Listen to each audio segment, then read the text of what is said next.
আর রহমান এর অর্থ যেমন দয়ালু, আর রহিম এটার অর্থ দয়ালু।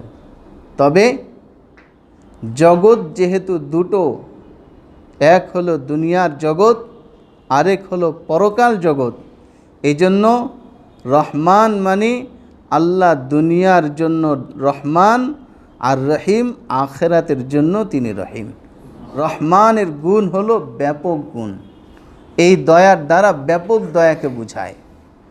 ব্যাপক দয়া বলতে আল্লাহ যেমন মুসলমানকে দয়া করেন, তেমন যে মুসলমান নয় কাফের তাকেও আল্লাহ দয়া করেন। আবার মুসলমানদের মধ্যে যারা আল্লাহর খাস বান্দা, আল্লাহর ইবাদতেই তার সময়কে পার করেন, তাদেরকে আল্লাহ যেমন দয়া করেন, সাথে সাথে যেই নাফরমান মুসলমান আছে, গুনাহগার মুসলমান আছে, সেই গুনাহগারকেও আল্লাহ দয়া করেন। এই ব্যাপক দয়ালু হিসাবে দুনিয়ার ক্ষেত্রে আল্লাহ রহমান, আখিরাতের ক্ষেত্রে আল্লাহ তার রহমান গুণকে কখনোই প্রকাশ করবেন না। আখিরাতের ক্ষেত্রে আল্লাহ রহিম গুণকে প্রকাশ করবেন। সেখানে মুসলমানের জন্য নাজাত আছে, কাফেরের জন্য নাজাত নাই। তাহলে রহমতটা, রহিমটা, এই রহিম নামী দয়াটা সীমাবদ্ধ হয়ে গেল শুধু মুসলমানের জন্য, কাফেরের সাথে কোনো খাতির নেই। 2 নম্বরে, মুসলমানদের মধ্যে যারা খাঁটি মুসলমান, তাদের জন্য বেশি রহিম নামী দয়াটা বেশি প্রকাশ পাবে। আর মুসলমানদের মধ্যে যারা গুনাহগার, তাদের জন্য পরকালে রহিম নামী গুণটা অল্প প্রকাশ পাবে। এই জন্য হাদিসের মধ্যে আছে, যারা নেককার মুসলমান তারা কিয়ামতের মাঠে উঠা মাত্রই প্রথম চান্সে তারা আরশের ছায়ার নিচে স্থান পেয়ে যাবে। যারা গুনাহগার তারা গুনাহ সাগরে হাবুডুবু খেতে থাকবে। এরপর আমলনামা চলে আসবে। তো যারা খাঁটি মুসলমান ছিল তাদের জন্য আল্লাহ তার রহিম নামী গুণকে প্রকাশ করে সর্বপ্রথম তাদেরকে ডান হাতে আমলনামা দিয়ে দিবেন। তারা খুশি করে সবাইকে দেখাইতে থাকবে, ওয়া আম্মা ফাআম্মা মান উতিয়া কিতাবাহু বিয়ামিনি ফায়াকুল হা উমকরাউ কিতাবিয়া, এই দেখো দেখো দেখো আমি ডান হাতে আমলনামা পেয়েছি। কিন্তু মুসলমানদের মধ্যে যারা গুনাহগার হয়েছে তাদেরকে আল্লাহ তাআলা ডান হাতে আমলনামা দিবেন না, রহিম গুণকে ওই সময় কম প্রকাশ। আম্মা বা'দু ফাআউযু বিল্লাহি মিনাশ শাইতানির রাজীম। বিসমিল্লাহির রহমানির রহিম। আলহামদুলিল্লাহি রাব্বিল আলামিন। আর রহমানির রহিম। সাদাকাল্লাহুল মাওলানাল আযীম। اللهم صل على محمد وعلى آل محمد كما صليت على إبراهيم وعلى آل إبراهيم إنك حميد مجيد. اللهم بارك على محمد وعلى آل محمد كما باركت على إبراهيم وعلى آل إبراهيم إنك حميد مجيد.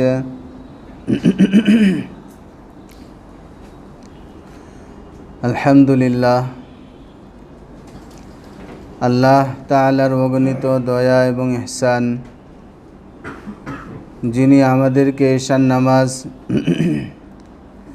জামাতের সহিত আদায় করার পর তার কালাম সম্পর্কে আলোচনা করা এবং শোনার জন্য তার ঘরেই একত্রিত হওয়ার তৌফিক দান করেছেন, এই জন্য শুকরিয়া আদায় করে বলি আলহামদুলিল্লাহ। কোরআনে কারীমের প্রথম সূরা সূরাতুল ফাতিহার তাফসীর চলতেছিল। কোরআনে কারীম যেভাবে আমাদের সামনে এখন লিখিত আছে, এই সিস্টেমে যেমন সূরাতুল ফাতিহা সর্বপ্রথম লেখা আছে, মূলত এটা কেউ ইচ্ছা করে সূরাতুল ফাতিহাকে প্রথমে লিখেছেন এমন নয়। আল্লাহ তাআলার সিনা থেকে সর্বপ্রথম আল্লাহ তাআলা কোরআনে কারীমকে লোহে মাহফুজের মধ্যে নাজিল করেছেন।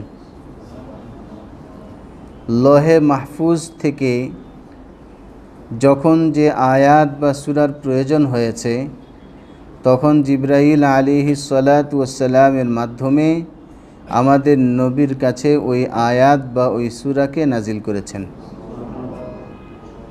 লোহে মাহফুজে আল্লাহ তাআলা যখন কোরআন নাজিল করেছেন, তখন পুরা কোরআন একবারেই নাজিল করেছেন।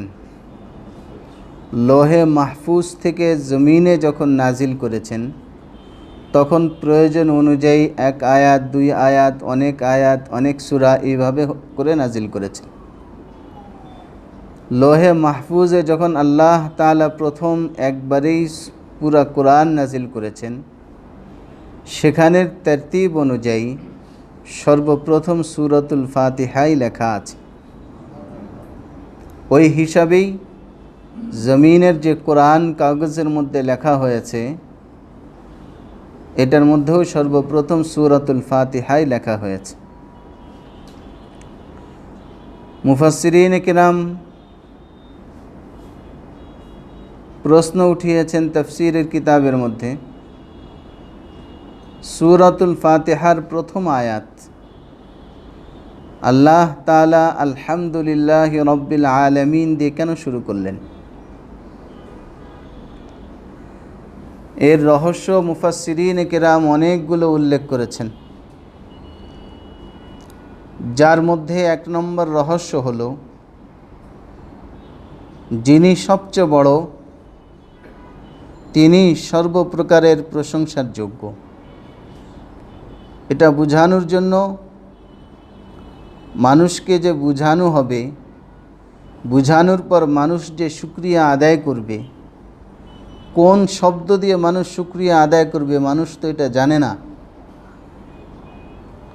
এক আল্লাহ যদি মানুষকে না জানান তো মানুষের জানার কোনো উপায় নাই। কেননা আল্লাহ তাআলা কোরআনে কারীমের মধ্যে ঘোষণা করেছেন, ওয়াল্লাহু আখরাজাকুম মিন বুতুনি উম্মাহাতিকুম লা তা'লামুনা শাইআ। আল্লাহ বলেন যে আল্লাহ যখন তোমাদেরকে, হে মানব জাতি, তোমাদের মায়ের পেটের থেকে দুনিয়াতে পয়দা করেছেন, তখন তোমাদের অবস্থা এমন ছিল, লা তা'লামুনা শাইআ, তোমরা কিছুই জানতে না,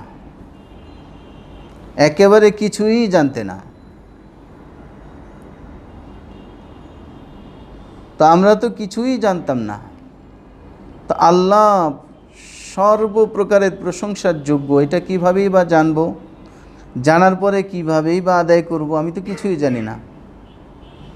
এটা যদি আল্লাহ তাআলা নিজেই না জানায় দেন, প্রশংসার ধরন, প্রশংসার বাক্য যদি আল্লাহ নিজে শিক্ষা না দেন, তো মানুষের দ্বারা সম্ভব নয় আল্লাহর শান অনুযায়ী আল্লাহর প্রশংসা করা। আল্লাহর শান অনুযায়ী মানুষের দ্বারা মোটেও সম্ভব নয় আল্লাহর শান অনুযায়ী আল্লাহর প্রশংসা করবেন। কেননা আল্লাহ তো সবচেয়ে বড়, তিনি সব গুণে সবচেয়ে বড়, আমরা হলাম সবচেয়ে ছোট, সর্বগুণেই আমরা ছোট। ছোট মাখলুক কিভাবে এত বড় জাতের শান অনুযায়ী তার প্রশংসা করবে? এটা তো অসম্ভব জিনিস। এজন্য বান্দা যাতে আল্লাহর প্রশংসার শব্দ শিখতে পারে, তাই আল্লাহ তাআলা আলহামদুলিল্লাহ দিয়ে বান্দাকে শিখিয়ে দিলেন যে এইভাবেই তোমরা আমার প্রশংসা করো। দুই নম্বর রহস্য মুফাসসিরিনে কিরাম বলেন, প্রশংসার দ্বারা মানুষের দিলে আল্লাহর বড়ত্ব পয়দা হবে। কেননা তিনি এত বড় যে যার প্রশংসাই করতে হচ্ছে। তার বড়ত্ব যদি মানুষের দিলের মধ্যে চলে আসে তো মানুষের জন্য গুনাহ থেকে বাঁচা আর আল্লাহর সন্তুষ্টি অর্জন করা একেবারেই সহজ হয়ে যাবে। আজকে মানুষ গুনাহ করে কেন? আল্লাহর বড়ত্ব সম্পর্কে মানুষের জানা থাকে না, তাই গুনাহ করে। যখন সে গুনাহ করে আগের থেকে জানা থাকলেও তখন ভুলে যায় যে আল্লাহর বড়ত্ব কত বড় আল্লাহ। কেননা ওই সময়েও যদি মানুষের জানা থাকতো যে আল্লাহ কত ক্ষমতাবান, তো মানুষ সে সময়েও কখনো গুনাহ করতেন না, মানুষ ভুলেও গুনাহ করতো না তখন। যেহেতু আল্লাহ তার প্রশংসা দিয়ে কোরআন শুরু করেছেন, এর উদ্দেশ্য আর রহস্য মুফাসসিরিন কেরাম বলেছেন, যার প্রশংসা করা হয় তার বড়ত্ব মানুষের দিলের মধ্যে পয়দা হয়। কেননা যার বড়ত্ব মানুষের দিলে পয়দা হয় তারই মানুষ প্রশংসা করে। একজন স্যারকে যখন মানুষ জানে যে ইনি বড় স্যার, তখনই তাকে বড় স্যার বলে সম্বোধন করে, তখনই তাকে সম্মান করে। যতক্ষণ ইনি বড় এটা না জানবেন ততক্ষণ পর্যন্ত মানুষ তার স্বভাব অনুযায়ী কখনো সম্মান করবে না। জন্য আল্লাহর বড়ত্ব যাতে মানুষ জানে, আর জানলে মানুষ অন্তর থেকে তার প্রশংসা করবে। প্রশংসার শব্দ কি হবে, এই জন্য আল্লাহ নিজেই তার প্রশংসার শব্দ শিখিয়ে দিচ্ছেন। আল্লাহ তাআলা তার প্রশংসা করলেন, সমস্ত প্রশংসা আল্লাহ তাআলার জন্য, যে আল্লাহ রব্বুল আলামিন, যে আল্লাহ তামাম জগতের প্রতিপালক। জগতের ব্যাখ্যা গত সপ্তাহে করেছিলাম। আল্লাহ তাআলা তার জগতের প্রতিপালক, এ কথা যখন মানুষ জানবে তখন মানুষ আল্লাহকে রব বলে স্বীকার করবে। আর এটাই আল্লাহর উদ্দেশ্য, যে মানুষ যাতে আল্লাহকে রব বলে স্বীকার করে।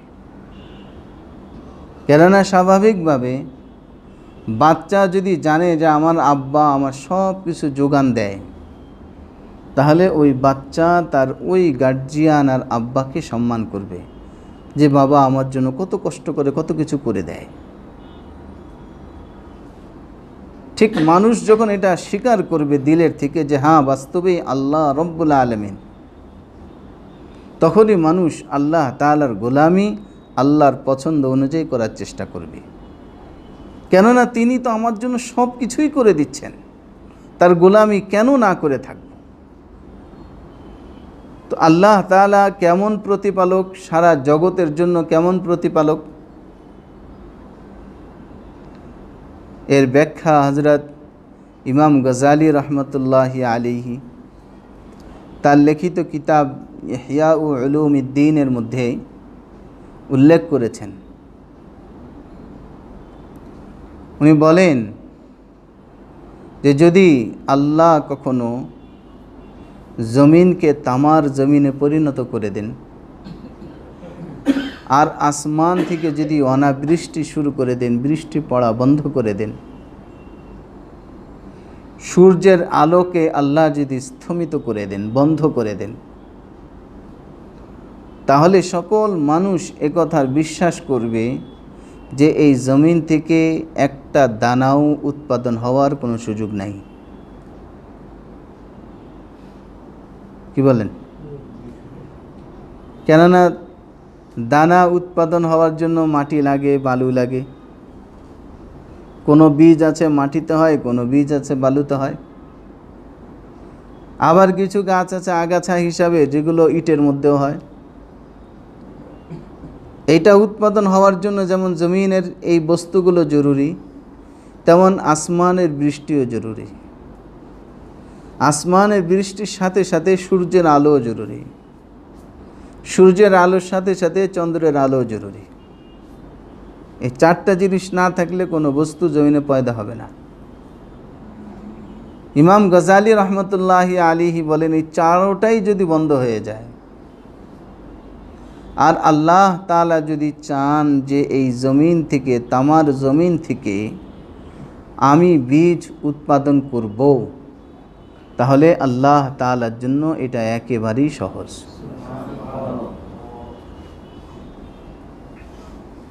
আল্লাহ তাআলা বলেন ওয়াযালিকা আলাল্লাহি ইয়াসির, এটা আল্লাহর জন্য একেবারেই সহজ।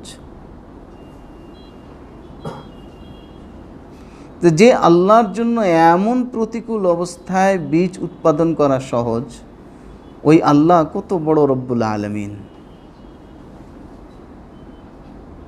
আমরা তো যেগুলো আমাদের উপকারে আসে বা যেগুলো আমাদের দ্বারা সম্ভব, এগুলো লালন পালন আমরা করছি, কিন্তু এর থেকে অগণিত গুণ বেশি রয়ে গেছে যেগুলো লালন পালন আমরা করছি না।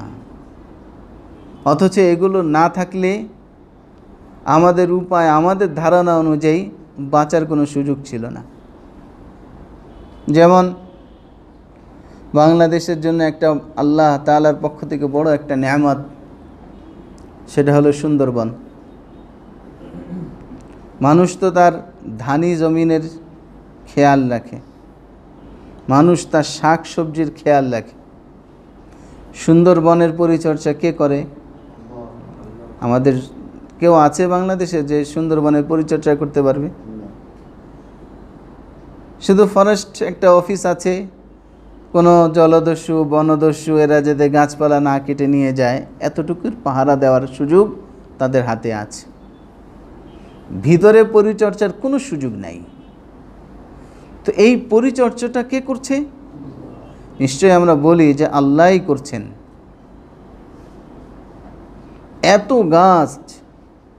এত গাছ আল্লাহ এটা পরিচর্যা করছেন, যার উপকারে কি হচ্ছে, যখনই বড় বড় বাতাস আসছে, ধেয়ে আসছে, ঘূর্ণিঝড়ের আকারে হোক, সাইক্লোনের আকারে হোক, হেরিকেনের আকারে হোক, আরও যে কোনো আকারের হোক না কেন, সর্বশেষ সুন্দরবন ক্রস করে যখন বাংলাদেশে আসতে পারে না, তো ক্রস করার আগ পর্যন্ত তো মানুষ বলে যে এটা আল্লাহই লালন পালন করে। যখন ক্রস করে এটা পরাজিত হয়, অন্যদিকে চলে যায়, তখন মানুষ বলে সুন্দরবনের উসিলায় আমরা বেঁচে গেলাম। কি বলেন? পেপার পত্রিকায় এমন দেখেন না আপনারা? আমরা তো মানুষের থেকে শুনি যে সুন্দরবনের উসিলায় এবারও বাংলাদেশ বেঁচে গেল। কিন্তু সুন্দরবনকে বাঁচাচ্ছে কে? এরপরেও আমরা যেগুলো লালন পালন করি, এইগুলো কি আমরা বাস্তবে লালন পালন করতে পারি? ধান ছিটায় দিচ্ছি, কোনো বীজ মাটির ভিতরে বপন করছি, এর মধ্যে পানি দিচ্ছি, কাদা মাটি হয়ে গেল। কাদা মাটির পরে এই বীজটা একেবারেই পচে যাচ্ছে। আর আমরা জানি যেটা পচে যায় সেটা বিলীন হয়ে যায়, শেষ, এটার আর কোনো ক্রিয়া নাই। কিন্তু আল্লাহ তাআলা কত কুদরতওয়ালা জাত, কত পাওয়ারফুল লালন পালনকারী, যিনি এই পচা বীজ থেকে কত ধান আমাদের সামনে উৎপাদন করিয়ে দিয়েছেন, কত ফল ফলাদির গাছ আমাদের সামনে উৎপাদন করিয়ে দিয়েছেন, যার কোনো হিসাব মানুষ কখনো করতে পারে নাই, পারবেও না। পচা জিনিস থেকেও আল্লাহ লালন পালন করছেন। এই জন্য ডক্টর ইকবাল রহমতুল্লাহি আলাইহি বলেছিলেন, তার ভাষায় তিনি বলেছেন, পালতা হ্যায় বীজ কো মাটি কি তারিখ মে কোন দরিয়াও কে মৌজু সে উঠাতা হ্যায় সাহাব। উনি প্রশ্ন করেছেন যে যে বীজ তোমরা বপন করছো, এই বীজ তো পচে যাচ্ছে, নষ্ট হয়ে যাচ্ছে, বিলীন হয়ে যাচ্ছে, তারপরেও এই বীজ থেকে কে গাছ উৎপাদন করছে? এবং তিনি প্রশ্ন করেছেন, এই যে সমুদ্রের মধ্যে একের পর এক ঢেউ আসছে, কখনো দক্ষিণ থেকে উত্তর দিকে, কখনো উত্তর থেকে দক্ষিণ দিকে, কখনো উল্টা দিকে, কে এই ঢেউগুলোকে এক পাশ থেকে অপর পাশে নিয়ে যাচ্ছে, এক প্রান্ত থেকে অপর প্রান্তে পৌঁছিয়ে দিচ্ছে? স্বয়ং আল্লাহ তাআলা নিজেই বান্দাকে প্রশ্ন করেছেন, আল্লাহ যে রব্বুল আলামিন এই কথা বান্দার দিলে বদ্ধমূল করার জন্য আল্লাহ নিজেই প্রশ্ন করেছেন, আআনতুম তাজরউনাহু আম নাহনু যারিউন। আল্লাহ নিজে প্রশ্ন করেছেন, আআনতুম তাজরউনাহু আম নাহনু যারিউন। আল্লাহ বলেছেন, তোমরা যে খাদ্য গ্রহণ করছো এগুলো কি তোমরাই উৎপাদন করেছো নাকি আমি আল্লাহ উৎপাদন করেছি? আল্লাহ নিজে প্রশ্ন করেছেন মানুষের বিবেককে, তুমি উত্তর দাও যে তুমি নিজে উৎপাদন করেছো না আমি আল্লাহ তোমার জন্য উৎপাদন করিয়ে দিয়েছি। সারমর্ম হলো এটা স্বীকারোক্তি দেওয়া যে আল্লাহ রব্বুল আলামিন তিনিই বাস্তবে সমস্ত জগতের লালন পালনকারী। মুফাসসিরিন কিরাম এই জায়গায় আরেকটা জিনিস রহস্য বয়ান করেছে,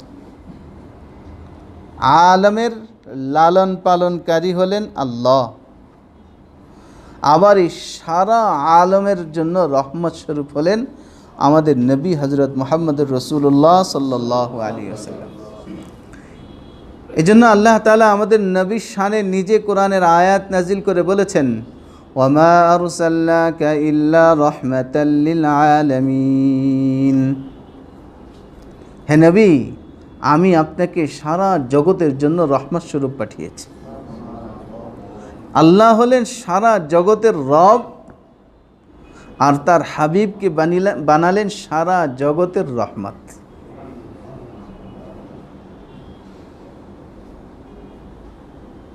এর আগের দিকে একটু টান দিলে আল্লাহ বান্দাকে প্রশংসা শিখিয়েছেন। আল্লাহর প্রশংসা করা, আল্লাহ আয়াত নাজিল করে বান্দাকে প্রশংসা শেখাচ্ছেন যে এই শব্দ দিয়ে তুমি আমার প্রশংসা করো। অপরদিকে নবীর শানে আল্লাহ আমাদেরকে বলছেন, ইয়া আইয়ুহাল্লাযীনা আমানু সাল্লু আলাইহি ওয়া সাল্লিমু তাসলিমা। আল্লাহ নিজে বলছেন যে তোমরা আমার নবীর উপরে দুরূদ পাঠ করো। কোরআনের রহস্য বুঝেন, আল্লাহ আমাদেরকে বলছেন তোমরা তোমাদের নবীর উপরে দুরূদ পাঠ করো, আর আমরা দুরূদ পাঠ করি কি দিয়ে?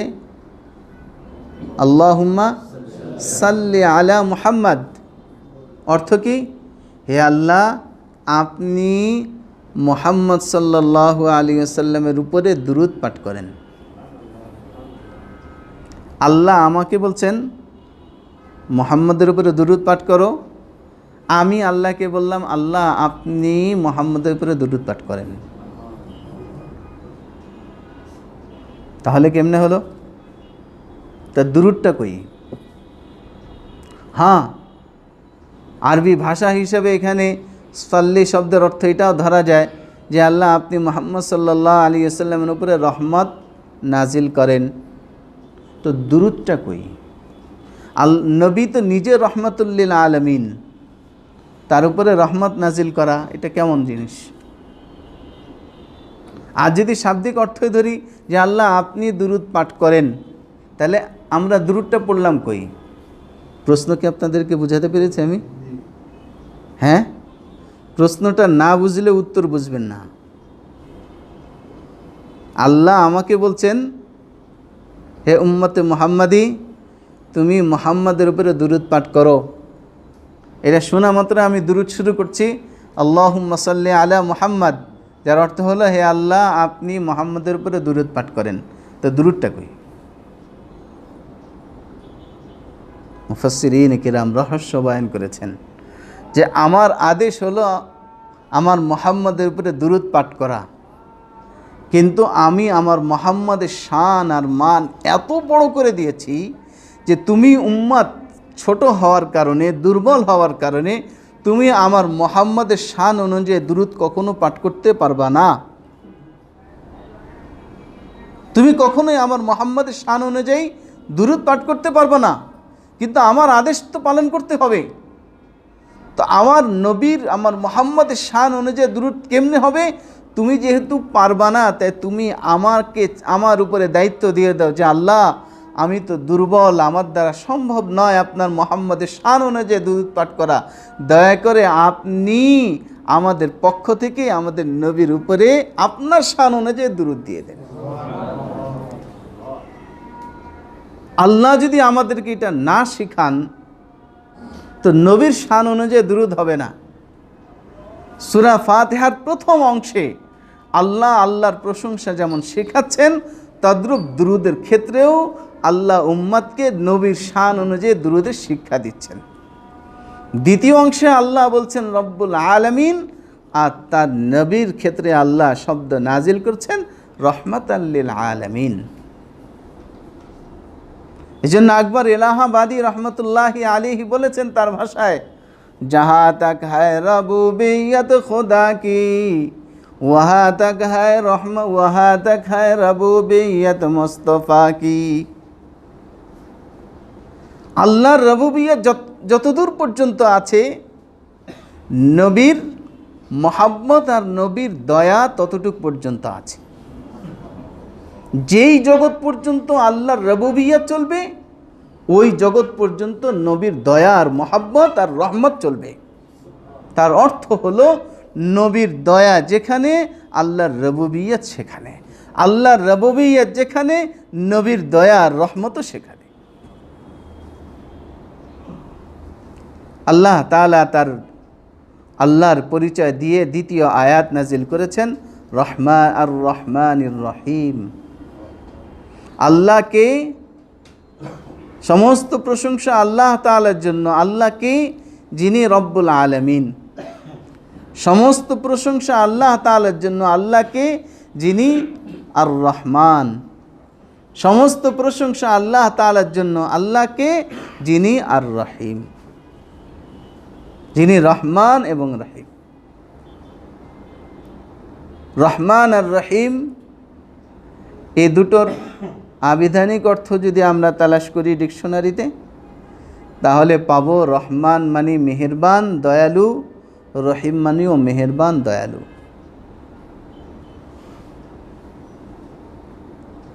আর বাংলা ভাষা হিসাবে ভাষার একটা মান আছে। বাংলা ভাষার মান অনুযায়ী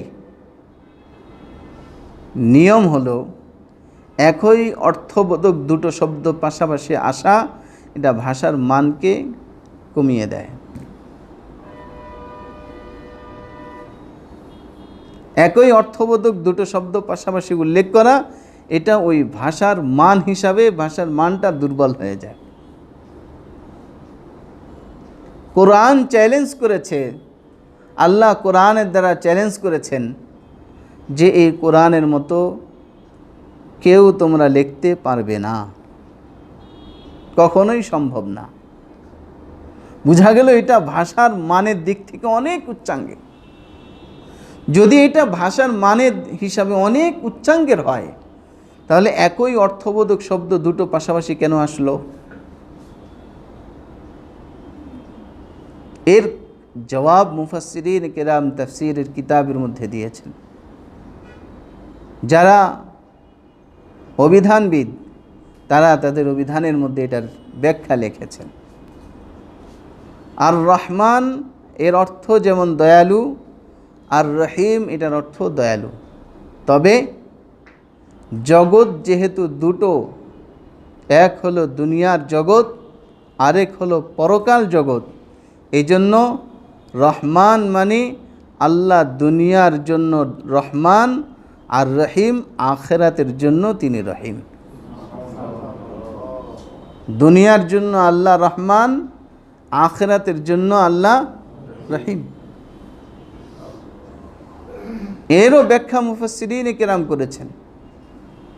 দুনিয়ার জন্য আল্লাহ রহমান, রহমানের গুণ প্রকাশ করেন। এর অর্থ কি? রহমানের গুণ হলো ব্যাপক গুণ। এই দয়ার দ্বারা ব্যাপক দয়াকে বোঝায়। ব্যাপক দয়া বলতে আল্লাহ যেমন মুসলমানকে দয়া করেন, তেমন যে মুসলমান নয় কাফের তাকেও আল্লাহ দয়া করেন। আবার মুসলমানদের মধ্যে যারা আল্লাহর খাস বান্দা, আল্লাহর ইবাদতেই তার সময়কে পার করেন, তাদেরকে আল্লাহ যেমন দয়া করেন, সাথে সাথে যেই নাফরমান মুসলমান আছে, গুনাহগার মুসলমান আছে, সেই গুনাহগারকেও আল্লাহ দয়া করেন। এই ব্যাপক দয়ালু হিসাবে দুনিয়ার ক্ষেত্রে আল্লাহ রহমান, আখিরাতের ক্ষেত্রে আল্লাহ তার রহমান গুণকে কখনোই প্রকাশ করবেন না। আখিরাতের ক্ষেত্রে আল্লাহ রহিম গুণকে প্রকাশ করবেন, মানে সেখানে মুসলমানের জন্য নাজাত আছে, কাফেরের জন্য নাজাত নাই। তাহলে রহমতটা, রহিমটা, এই রহিম নামী দয়াটা সীমাবদ্ধ হয়ে গেল শুধু মুসলমানের জন্য, কাফেরের সাথে কোনো খাতির নেই। 2 নম্বরে, মুসলমানদের মধ্যে যারা খাঁটি মুসলমান তাদের জন্য বেশি রহিম নামী দয়াটা বেশি প্রকাশ পাবে, আর মুসলমানদের মধ্যে যারা গুনাহগার তাদের জন্য পরকালে রহিম নামী গুণটা অল্প প্রকাশ পাবে। এজন্য হাদিসের মধ্যে আছে, যারা নেককার মুসলমান তারা কিয়ামতের মাঠে উঠা মাত্রই প্রথম চান্সে তারা আরশের ছায়ার নিচে স্থান পেয়ে যাবে। যারা গুনাহগার তারা গুনাহ সাগরে হাবুডুবু খেতে থাকবে। এরপর আমলনামা চলে আসবে। তো যারা খাঁটি মুসলমান ছিল তাদের জন্য আল্লাহ তার রহিম নামী গুণকে প্রকাশ করে সর্বপ্রথম তাদেরকে ডান হাতে আমলনামা দিয়ে দিবেন। তারা খুশি করে সবাইকে দেখাইতে থাকবে, ওয়া আম্মা ফা আম্মা মান উতিয়া কিতাবাহু বিয়ামিনি ফায়াকুল হা উমকরাউ কিতাবিয়া, এই দেখো দেখো দেখো আমি ডান হাতে আমলনামা পেয়েছি। কিন্তু মুসলমানদের মধ্যে যারা গুনাহগার হয়েছে তাদেরকে আল্লাহ তাআলা ডান হাতে আমলনামা দিবেন না, রহিম গুণকে ওই সময় কম প্রকাশ করবেন। এরপর যখন আমলনামার হিসাব হবে, রহিম গুণের প্রকাশ সর্বপ্রথম নেককার মুসলমানদের উপরে ঘটবে। তাদের হিসাব ছাড়াই তাদেরকে বলবে, যাও তোমরা জান্নাতের দিকে যাও, হিসাবের তোমাদের চিন্তা করার দরকার নেই। কিন্তু যারা গুনাহগার তাদেরকে দাঁড়াও, হিসাব দিয়ে যাও। এরপরের স্তর যখন পুলসিরাতের রাস্তা পাড়ি দেওয়ার সময় হবে, তখন আল্লাহর রহিম নামী গুণ খাঁটি মুসলমানের উপরে প্রকাশ পাবে। তারা চোখের পলকেই পুলসিরাতের রাস্তা পাড়ি দিয়ে চলে যাবে। বিজলির আকারে তারা পুলসিরাতের রাস্তা পাড়ি দিয়ে চলে যাবে। কল্পনার বাহিরে, কতটুকু সময় লাগবে এটা করতে, যতটুকু কল্পনা মানুষের হয়, এই কল্পনার বাহিরের সময়ের ভিতরেই তারা পুলসিরাতের রাস্তা পাড়ি দিয়ে চলে যাবে। অথচ পুলসিরাতের রাস্তা অনেক লম্বা, অথচ পুলসিরাতের রাস্তা একেবারেই সরু। পুলসিরাত এক বালে বারিক তলবারু সে তেজ है, उनके नीचे एक दरिया आग से लबरीज है। এত ধারালো আর এত সরু, চুলের থেকেও এটা সরু, তলোয়ারের থেকেও ধারালো, আর যার নিচে জাহান্নামের আগুনে ভরপুর। এর মধ্যে চোখের পলকে পার হয়ে যাবে। আল্লাহর রহিম নামী গুণ সেখানে প্রকাশ পাবে সর্বপ্রথম নেককার মুসলমানদের উপরে। যারা গুনাহগার তারা শাস্তি ভোগ করবে, পরবর্তীতে আল্লাহ তার রহিম নামী গুণ তাদের উপরেও প্রকাশ করে নির্দিষ্ট সময় পরিমাণ গুনাহ অনুপাতে শাস্তি ভোগ করিয়ে এদেরকে জান্নাতে আল্লাহ তাআলা দিয়ে দিবেন।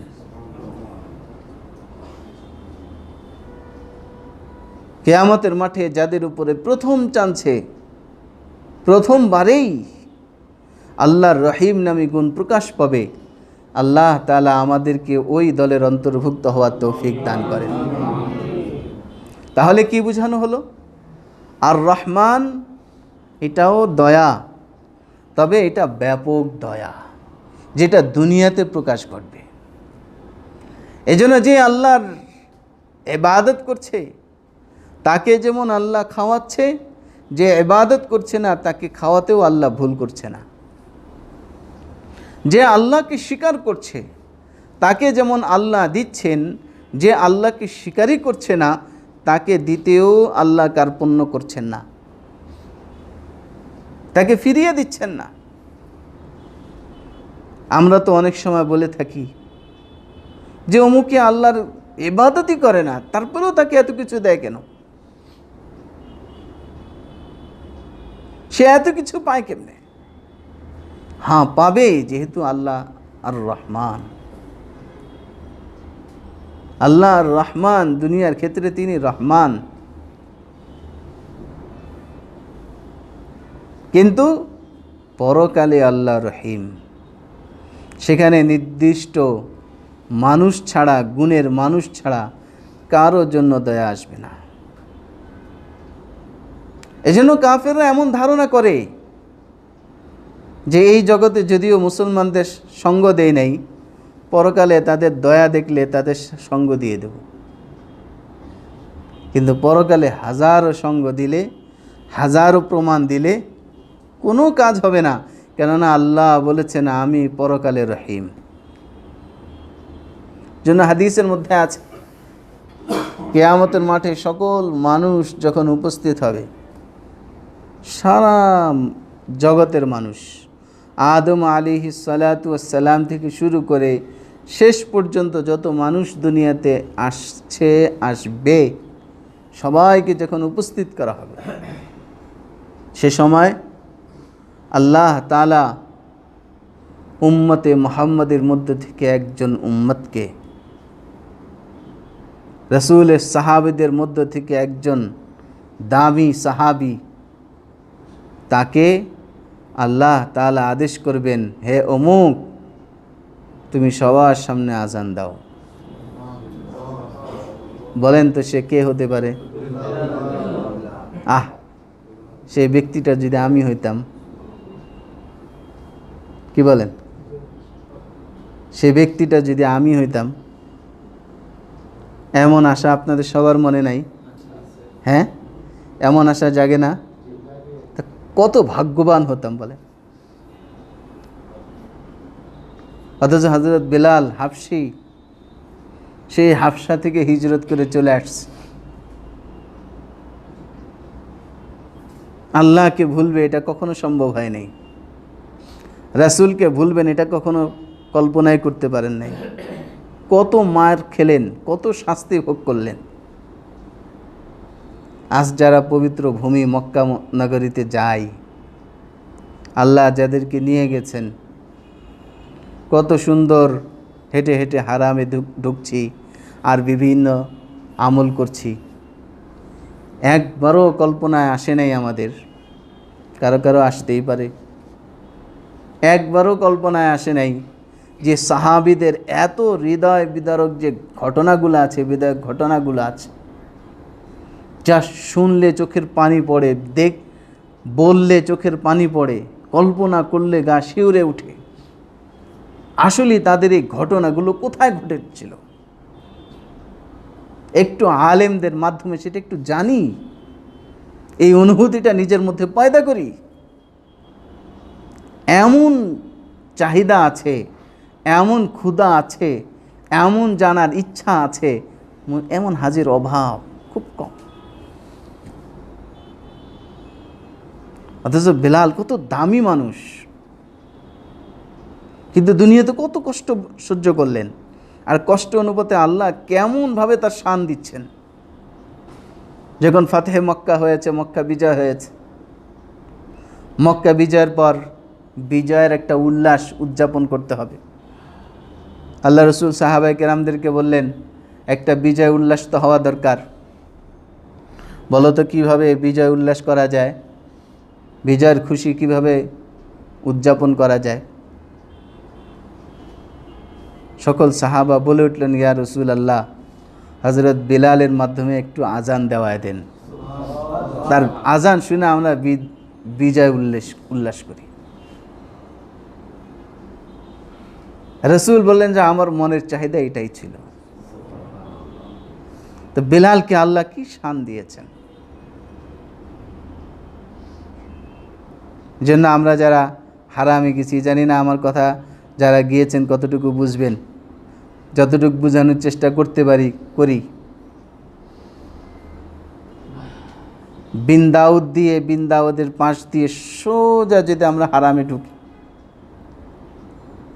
তাহলে হারামে ঢুকার আগের যে জায়গাগুলো আছে চত্বর হিসাবে ধরা হয়। একেবারে হারামের গায়ে লাগা যে চত্বরটা আছে, এই জায়গাটাই সেই জায়গা যে জায়গায় উত্তপ্ত বালুর উপরে, গরম পাথরের উপরে হজরত বেলালকে খালি গায়ে শোয়ায়, দুই হাত দুই ঘোড়ার পায়ের সাথে, দুই পা দুই ঘোড়ার পায়ের সাথে লাগিয়ে টানা হেঁচড়া করা হতো। পিছনেই শরিকা মক্কা বিন দাউদের পাশেই হযরত আবু বকর সিদ্দিক রাদিয়াল্লাহু তাআলা আনহুর বাড়ি ছিল। তিনি সেখান থেকে এসে হারামে ঢুকতেন নামাজ পড়তে। আর বেলালের এমন কষ্ট দেখে একদিন বলেই উঠলেন যে তোমরা বেলালকে আমার কাছে বিক্রি করে দাও। তিনি বেলালকে কিনে আজাদ করে দিলেন। এত কষ্ট সহ্য করেছেন, আর আল্লাহ শান দিচ্ছেন কিয়ামতের মাঠে। আল্লাহ তাআলা বেলালকে বলবেন, উম্মত হিসাবে আমাদের ভাই না? কি বলেন? উম্মত হিসাবে আমাদের ভাই না? তো সেই হিসাবে সমস্ত উম্মতের উপরে আমরা গর্বিত না যে আমাদের একজন ভাই সেখানে আজান দিবেন। হযরত বেলাল রাদিয়াল্লাহু তাআলা আনহুকে আজান দিতে বলা হবে। হযরত বেলাল আজান দিবেন। আজানের কলি যখন আশহাদু আল্লা ইলাহা ইল্লাল্লাহ বলা হবে, তখন সমস্ত কাফের এটা শুনে বলবে নাশহাদু আল্লা ইলাহা ইল্লাল্লাহ। হযরত বেলাল যখন বলবেন আশহাদু আন্না মুহাম্মাদুর রাসূলুল্লাহ, তখন সমস্ত কাফের বলবে নাশহাদু আন্না মুহাম্মাদুর রাসূলুল্লাহ। মানে আমরাও সাক্ষী দিচ্ছি আল্লাহ এক, আমরাও সাক্ষী দিচ্ছি মুহাম্মদ আল্লাহর রাসূল। সে সময় মানুষ আল্লাহর দয়া পাওয়ার জন্য সাক্ষী দেবে যে আমরাও আল্লাহকে এক বলে স্বীকার করছি, আর আমরাও মুহাম্মদকে রাসূল বলে স্বীকার করছি। কিন্তু কোনো কাজে আসবে না। আল্লাহ সেখানে তার রহিম গুণকে প্রকাশ করবেন, কাউকে সুযোগ দেবেন না। সিল লাগানো হয়ে গেছে, এর উপর আর কাউকে সুযোগ দেওয়ার সুযোগ নাই। জন্য আল্লাহ তাআলার প্রথম গুণ হলো আর রহমান। দুনিয়াতে আল্লাহ তার এই গুণকে প্রকাশ করছেন। এজন্য মুসলমান হিসেবে ধোঁকা খাওয়ার কোনো সুযোগ নাই। মুসলমান ধোঁকা খায়, মনে করে আমি যদি বাস্তবে গুনাহগার হতাম তাহলে আল্লাহ তো আমাকে এত দয়া করতেন না। আমি গুনাহ করছি আর মনে মনে ধারণা করছি যে এটা গুনাহ না। যদি এটা গুনাহ হতো তাহলে আল্লাহ অবশ্যই আমাকে শাস্তি দিতেন। যেহেতু আল্লাহ শাস্তি দেন নাই, তাহলে বোঝা গেল আমি এটা গুনাহ করি নাই, অথচ আমি গুনাহ করেই চলছি। মনে রাখতে হবে, দুনিয়ার ক্ষেত্রে আল্লাহ কিন্তু তার রহমান গুণকে প্রকাশ করেন।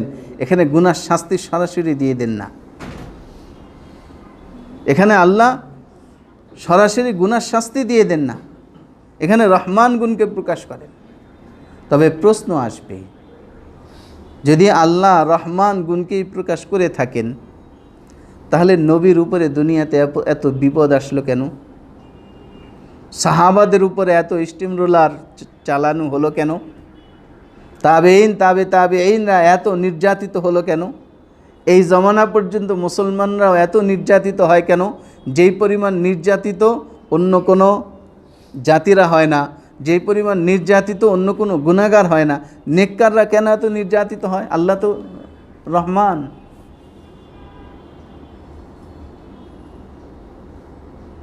এর উত্তর আমাদের ওস্তাদদের মুখে শুনেছি। প্রত্যেকটা বাপ তার ছেলের উপরে কিন্তু দয়ালু। প্রত্যেকটা বাপ তার ছেলের উপরে দয়ালু। কিন্তু একটা ছেলে পরিষ্কার জামা গায়ে দিয়ে ইচ্ছা করে ময়লার মধ্যে যায়, বাপ হাত টেনে ধরে, এদিকে যায় না। ছেলে তারপরেও লুকায় লুকায় আবার যেতে চায়, বাবা আবার বাধা দেয়, যায় না। একাধিকবার বাধা দেওয়ার পরেও যদি ছেলে না বুঝে ওদিকে যেতে চায়, বাপ তখন একটা থাপ্পড় লাগা দেয়, একটা বকা দিয়ে দেয়, চোখ গরম দেয়, দেয় কি না? বাপ কি ছেলের উপরে দাজ্জাল ছেলের জন্য? বাপ তো দয়ালু ছিল, কেন থাপ্পড়টা দিল? তারে থাপ্পড় দেওয়া এটা ছেলের উপরে শত্রুতা প্রকাশ করা নয়। তারে থাপ্পড়ও ছেলের উপরে দয়া। কি বলেন? তারে থাপ্পড়ও ছেলের উপরে দয়া। এজন্য কোনো মুসলমান সে ঠিকঠাক মতো আমল করছে, তারপরেও যদি তার উপরে কখনো কোনো মুসিবত চলে আসে, তার উপরে কখনো কোনো নির্যাতন যদি চলে আসে, বুঝতে হবে এটা আল্লাহর পক্ষ থেকে স্পেশাল দয়া চলছে। আমার যে কোনো সময় কোনো গুনাহ ছিল, আল্লাহ আমাকে একটু ঝালাই করে আমার এই গুনাহগুলোকে মুছে দিচ্ছেন। এটা আল্লাহর শত্রুতা নয়, আল্লাহর দয়া, স্পেশাল দয়া চলছে। কেননা বাপ যখন ধমক দেয় তার ছেলেকে, বাপ যখন থাপ্পড় দেয় তার ছেলেকে, এরপরে ছেলে কি করে? ছেলে বাপের ধমক খেয়ে, ছেলে বাপের চোখ গুরানি দেখে, ছেলে বাপের থাপ্পড় খেয়ে কান্না শুরু করে। আর কান্না শুরু করলে বাপ কি ছেলেকে আরেকটা মারে? না, ছেলেকে কি করে? কোলে উঠায় নেয়। অথচ ময়লা যাওয়ার আগে তাকে পরিষ্কার কাপড় পরিয়েছে ঠিক, কোলে উঠায় নাই। এখন সে ময়লার দিকে যাচ্ছে, থাপড় খেয়ে কান্না শুরু করছে, ময়লা সহ ছেলেকে এখন কোলে উঠায় নিচ্ছে। বান্দাকেও আল্লাহ যখন কোনো কারণে বিপদ দিচ্ছেন, বান্দা বিপদ আসার পরে ফাফিরু ইলাল্লাহ, আল্লাহর কাছে কান্না শুরু করছেন, আল্লাহ তুমি যা করো মঙ্গলের জন্যই করো। বান্দা যখনই কথা স্বীকার করে, আল্লাহ সঙ্গে সঙ্গে তার রহমতের কোলে বান্দাকে উঠায় নেন, যে বান্দা তোর এটা আমার মনে থাকবে। আল্লাহ দয়া পরিপূর্ণ বান্দার প্রতি ঝুঁকে যায় তখন। কেননা বান্দা তখন নরম হয়ে যায়। বান্দা তখন কান্নাকাটি শুরু করে, এটা হলো বান্দা নিচু হয়ে গেল। আর নিচু জায়গায় কিন্তু পানি জমে। কি বলেন? সমতল জায়গায় পানি জমে না, নিচু জায়গায় পানি জমে। বান্দা যখনই নিচু হয়ে যাচ্ছে, আল্লাহর দয়ার সঙ্গে সঙ্গে চলে আসছে। এজন্য ধোকাও খাওয়া যাবে না, আবার আল্লাহর উপরে অপবাদও দেওয়া যাবে না। উনি বলে দয়ালু, তা উনি আমাকে শাস্তি দিল কেন? তো ঠিক আছে, এখন থেকে আর ইবাদতই করব না, নাফরমানিই করব। এইটা হলো শয়তানের ধোকা। আল্লাহর দ্বিতীয় গুণ, 3 নম্বর গুণ আল্লাহ প্রকাশ করেছেন, আর রহিম, যিনি দয়ালু। তবে কোন জায়গার জন্য দয়ালু? আখিরাতের জন্য দয়ালু। ওই জায়গার দয়ালুর অর্থ কি? সবার জন্য দয়া নয়, যে যোগ্য শুধু তার জন্য দয়া। যে যত বেশি যোগ্য শুধু তার জন্য তত বেশি দয়া। শুধু যে যোগ্য তার জন্য দয়া নয়, যে যত বেশি যোগ্য তার জন্য তত বেশি দয়া। এজন্য আর রহিম গুণটা আল্লাহ দয়া করে তার নবী, আমাদের নবী, তার হাবিব, আমাদের নবী হযরত মুহাম্মদুর রাসূলুল্লাহ সাল্লাল্লাহু আলাইহি ওয়াসাল্লামকেও দান করেছেন। জন্য আর রহিম এটা যেমন আল্লাহর গুণবাচক নাম, তেমন আর রহিম এটা নবীরও গুণবাচক নাম। কোরআনের মধ্যে আসছে, লাকাদ জাআকুম রাসূলুম মিন আনফুসিকুম আজিজুন আলাইহি মা আনিতুম হারিসুন আলাইকুম বিল মুমিনিনা রাউফুর রহিম। নবীর গুণ রহিম, নবীর গুণবাচক নাম রহিম, আল্লাহর গুণবাচক নাম রহিম। এর দ্বারা কি বোঝা গেল? প্রথম আয়াতেও আল্লাহ তার নবীকে ভুলেন নাই, দ্বিতীয় আয়াতেও আল্লাহ নবীকে ভুলেন নাই। যে আল্লাহ তার নবীকে এত প্রাধান্য দিয়ে ভুলেন নাই, আফসোস ওই আল্লাহ আমাকে দয়ার পর দয়া করছেন, আমি কিন্তু সেই নবীকে ভুলে চলছি। যেমন রহিম হবেন, নবীও পরকালে তার উম্মতের জন্য রহিম হবেন।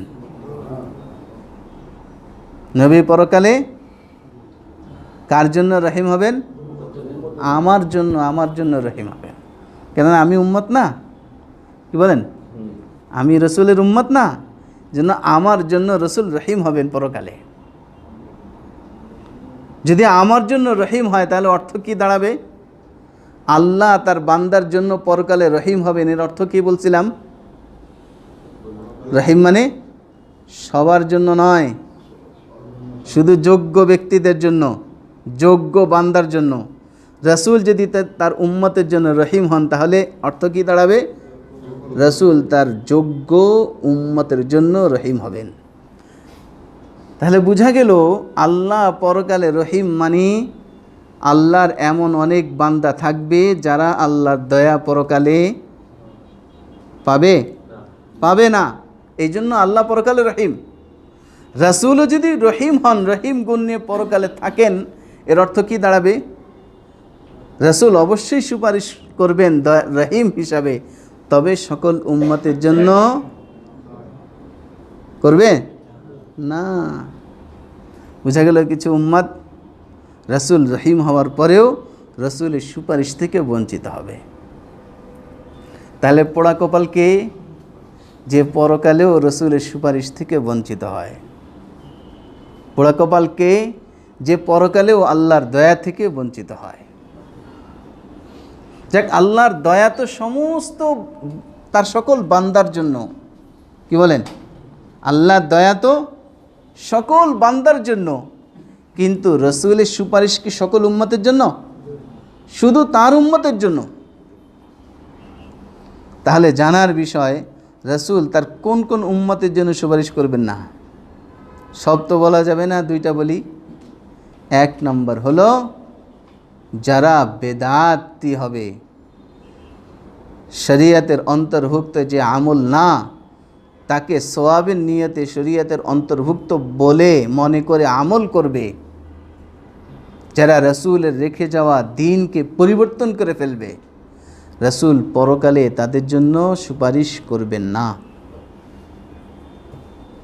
সে দেখতেও আমার মতো মুসল্লি দুনিয়াতে, সে দেখতেও আমার মতো দুনিয়াতে মুসলমান, আদমশুমারিতেও সে মুসলমান ছিল, মৌতের পরে দাফন হচ্ছে মুসলমানি তরিকায়, কিন্তু পরকালে গিয়ে রাসূল তাদেরকে সুপারিশ করবেন না। হাদিসের মধ্যে আছে, হাউজে কাউসারের পানি রাসূল তার উম্মতদেরকে নিজ হাতে পান করাবেন। হাউজে কাউসারের পানির গুণ এমন, লা ইয়াজমাউ আবাদা, যে একবার পান করবে আর কখনো পিপাসিত হবে না। সিরিয়াল বাই সিরিয়াল আসবে আর রাসূল তাদেরকে পান করাবেন। এক শ্রেণীর উম্মত আসা মাত্রই তাদের সামনে পর্দা পড়ে যাবে।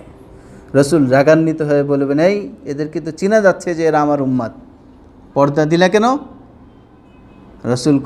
রাসূলকে বলা হবে, ইয়া রাসূলুল্লাহ, আপনি জানেন না যে এরা কেমন উম্মত?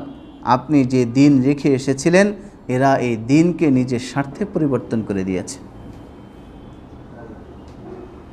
তখন রাসূল বলবেন, সুহকান সুহকান লিমান গায়্যারা বাদি, দূর হও দূর হও, যারা আমার পরে আমার দিনকে বিকৃত করেছো, আমার সামনে আসিও না।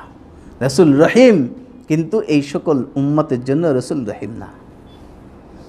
দুই নম্বরটা বলা যাবে না আপনাদেরকে, ঠিক না, এটা আমার জন্য বলা। তারপরেও যেহেতু কোরআনে চলে আসছে, একটু বলতেই হয়। তবে একটা সুযোগ করে দেব, সুযোগটাও বলে দেব। দুই নম্বর ক্ষেত্রে রাসূল যাদের জন্য রহিম হবেন না, কোরআনের মধ্যে আল্লাহ বলে দিয়েছেন, ওয়াকালার রাসূল ইয়া রাব্বি ইন্না কওমি ইত্তাখাযু হাযাল কুরআনা মাহজুরা।